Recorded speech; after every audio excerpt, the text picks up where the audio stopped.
আল্লাহ তাআলা মুসা আলাইহিস সালাম এবং হারুন আলাইহিস সালাম ওনাদের দুইজনকে বলছেন যে তোমরা দুই ভাই মিলে যাও ফেরাউনের কাছে যে দাওয়াত দাও এবং কোমল ভাষায় দাওয়াত দাও। কি ভাষায়?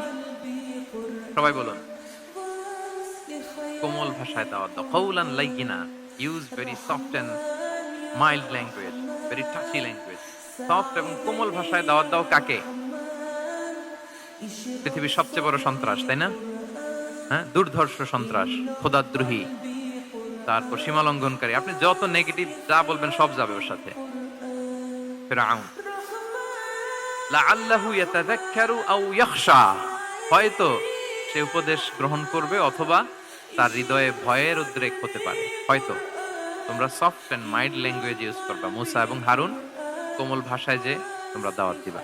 আচ্ছা, কার ব্যাপারে আল্লাহ বললেন? কাকে দাওয়াত দিতে বললেন? সবাই বলেন তো নামটা। ফেরাউন।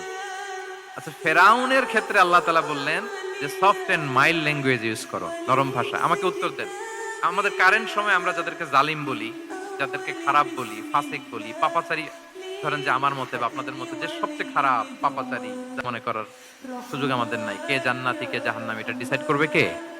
আল্লাহ তাআলা। কিন্তু আমাদের চোখে যে পাপী, যে ভুল করেছে, যে জালিম, ওই জালিমগুলো, খারাপ লোকগুলো কি ফেরাউনের চেয়ে বেশি খারাপ ছিল? ছিল? ওই ফেরাউনের ক্ষেত্রে আল্লাহ বলেছেন ফাকুল আলাহু কাওলান লাইয়িনা, সফট ল্যাঙ্গুয়েজ ইউজ করো মুসা এবং হারুন, কোমল ভাষা ব্যবহার করো। হয়তো তার ভুল ভেঙে যাবে, হয়তো সে উপদেশ গ্রহণ করবে। তো তাহলে দেখেন কত বড় ভুল আমরা করি।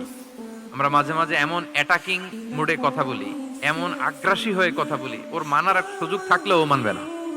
কি বলেন?